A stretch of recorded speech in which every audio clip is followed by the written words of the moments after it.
Hi everyone, this is Van Calapano, isa sa mga authorized distributor ng Senior Greens International.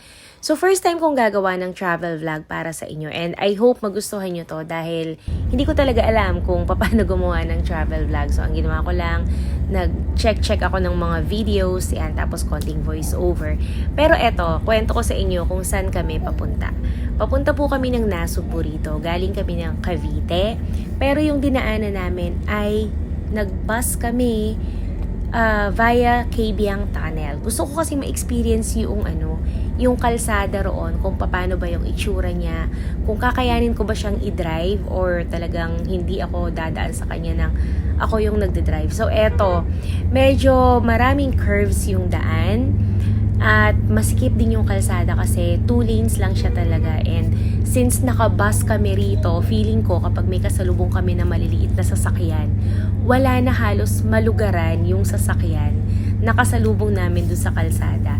Pero promise, ang ganda ng daan, maayos yung kalsada niya, maliit nga lang siya pero alam mo yung usual na dumadaan ka talaga sa bundok. So yun talaga yung gusto kong ma-experience, and wala namang makakapagkwento sa akin na may imagine ko talaga yung pupuntahan, kundi kailangan ko talagang daanan at experience yung daan sa Cabiang Tunnel.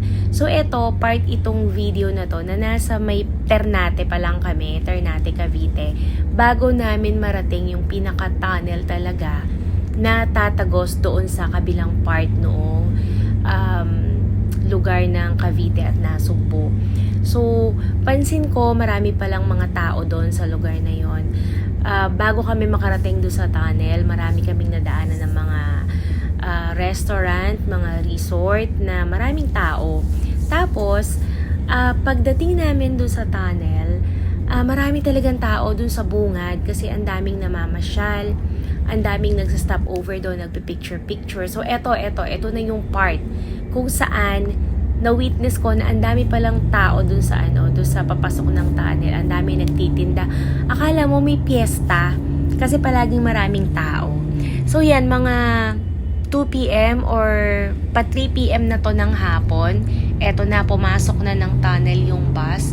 Maiksi lang naman pala yung Cabiang Tunnel. Ayan, wala ako sa unahan ng bus, so talagang yung sides lang ang nakukunan ko ng video. Pagdating nga namin doon sa bus, nakatayo ako nung umpisa bandang unahan na ako nakaupo kasi wala talagang vacant na upuan. So eto, malapit na kaming lumabas ng tunnel nito. Imagine mo ilang minuto lang yung pagdaan doon sa buong tunnel. Walang fast forward yan, walang cut din yung video ko na yan. So tuloy-tuloy lang yan. Medyo nagsuslow down yung bus, lalo na doon sa mga part na masikip yung daan. Maraming nakahintong sasakyan, motorista. Marami po talagang nakamotor doon na namamasya lang din. Yung iba siguro talagang doon yung ruta nila. So eto siya. Ayan, eto na yung pagkalabas ng tunnel.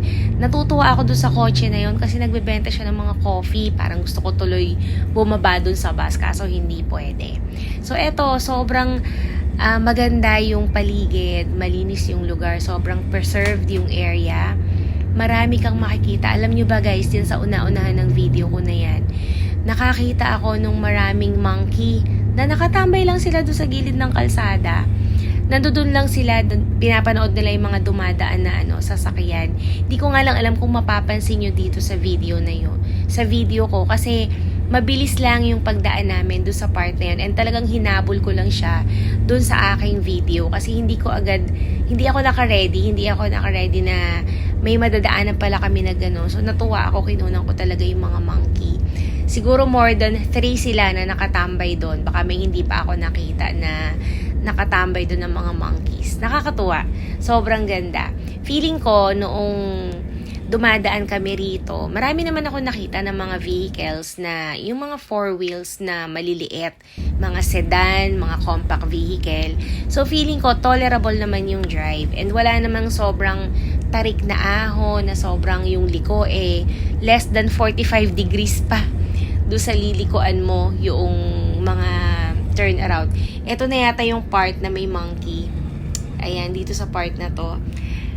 Ayun, yun nga. Alam ko, binalikan ko sila ng video kaso hindi ko na talaga na-capture. Ayan, so eto nga yung ending, kaya kami nagpunta ng Nasugbu kasi part ako noong event na mangyayari. So, nag-training po kami dyan. Yung training ko nasa YouTube kung gusto nyo na lang panoorin. Business presentation yon tungkol sa Senior Greens. And eto yung kasama ko sa bus pag-travel, si Ate Terry. From Cavite rin po siya. And eto na yung pinuntahan namin na training location. So, ayan, BCO na Sugbu, Batangas. Thank you so much!